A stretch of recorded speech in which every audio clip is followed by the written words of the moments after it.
Imagine holding a knife in your hand, and with this knife, we have the ability to carve whatever we want in life.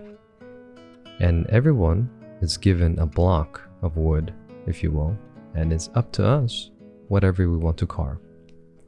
Now the question is, what would you want to carve?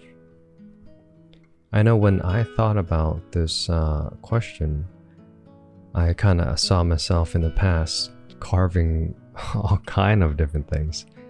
And that is because I just saw other people carve, like, let's say they carved like a tiger, for instance. Not literally, but metaphorically speaking, they carved a tiger and it looks really beautiful. And so I thought, okay, I want to do a tiger. So I started carving a tiger. And not to realize that it took them years, like almost the entire life, to carve that. And here I am thinking, I want to carve a tiger, and then I'm start carving it, and I don't see a tiger. So I get discouraged and I do something different. So I see someone else do an eagle, and perhaps that's easier. And then I start carving an eagle. And then again, I get discouraged because I don't see an eagle. And, so I keep seeing other people do certain things, and then it looks interesting and it looks good, and I want to do that. So in a way, it reminds me of like how people in life, they will spend their entire life building, let's say, whatever their life's work, whatever they are passionate about, they build it. And some carvings, aka their life's work, are on the display. It's there for other people to be inspired, and it's there because that's what they love. Simply just that. They just love doing it, and perhaps they had some sort of message that they wanted to spread to the world. So a lot of times, inspiration are meant to just inspire, not necessarily acquire. So when I try to, let's say, seek for inspiration, and I attempt to acquire that inspiration, and then this is a major pitfall, because if I'm inspired by something, then I should take something from within and then combine it with the inspiration and create something from within. But if I'm inspired and I try to acquire it, meaning that I take that inspiration and I attempt to recreate it in a way, it's not going to be in my favor, because it is simply not my creation. It is someone else's creation. And if I take their creation and I attempt to make it mine, it's not going to be mine. However, if I do take that and then recreate it to something different, let's say improve it, then that could work. But it can only be if it was from within. So inspired by it and then create my own. So in a way, that this reminds me a lot of how life is that having a block that we can carve our destiny, let's say, it's how we want to live our life. It's essentially our destiny. And if we don't do anything about it, then other people will make us carve something for them. Perhaps they'll pay us to carve a certain thing, aka we work for other people to build their dreams. So if we don't build our own, then other people is going to use it to build theirs. So now let's say there's a tiger, but now the owner of that tiger, or the creation of the tiger, wants to create an army of tigers. So it wants to use other blocks to create, let's say, like an army. So it enhances the tiger, their own creation, right? So build their dreams. So if we don't build our own, someone else is going to use it to build. So it's very simple in a way that it is ours. We have a choice to use the knife to build something of our own, or we can use it or other people can simply just use that to build theirs. And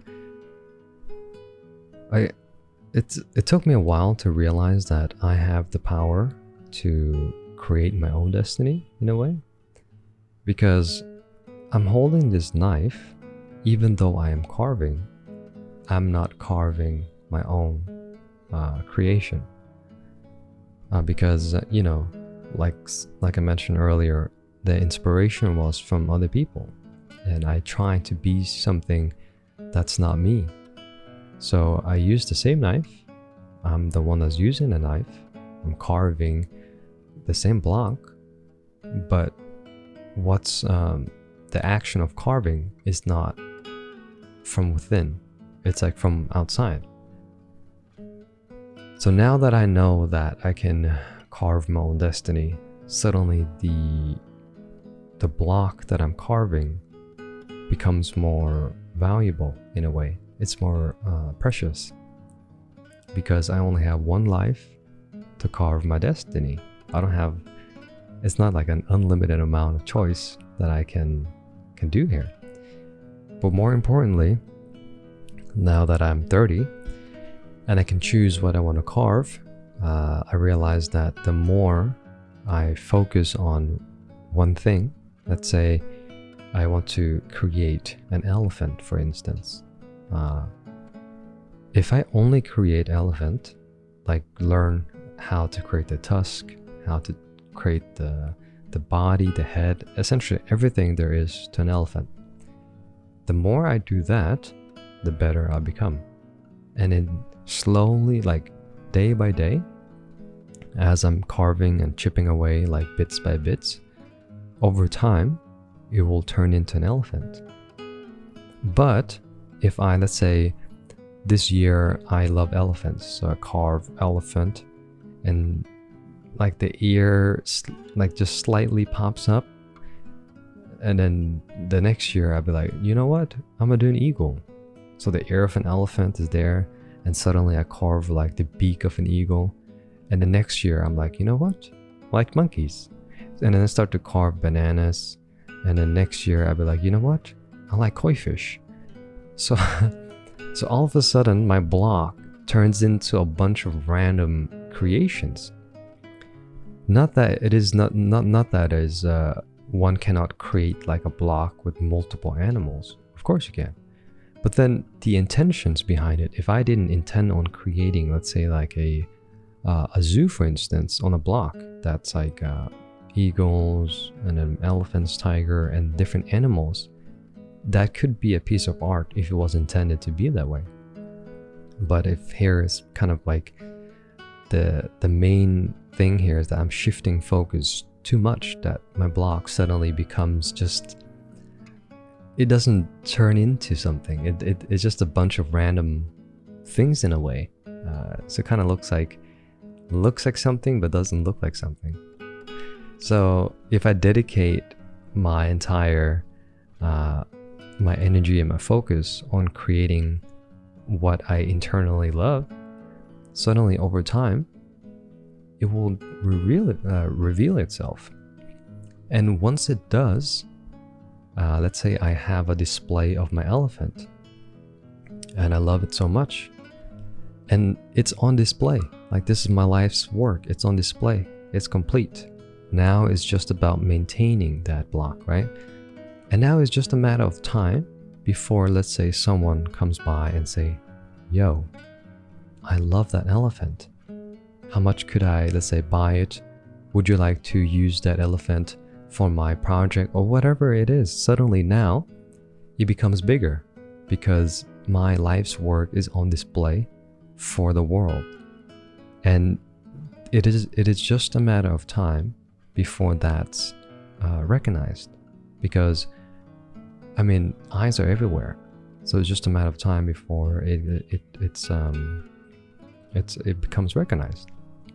So this is where I feel like luck and preparation and opportunity meets, aka the creation of luck. So when my life's work is complete or is on display, and I'm prepared to take on like an opportunity, here we got luck. So it kind of goes in that direction, and I love this one because of that reason. It is such a nice summary in a way on how on focus and dedication and staying true to who we are and creating something that we want, and creating something that represents who we are. And that's going to be it for today's episode. Thanks for watching. See you on the next one. Cheers.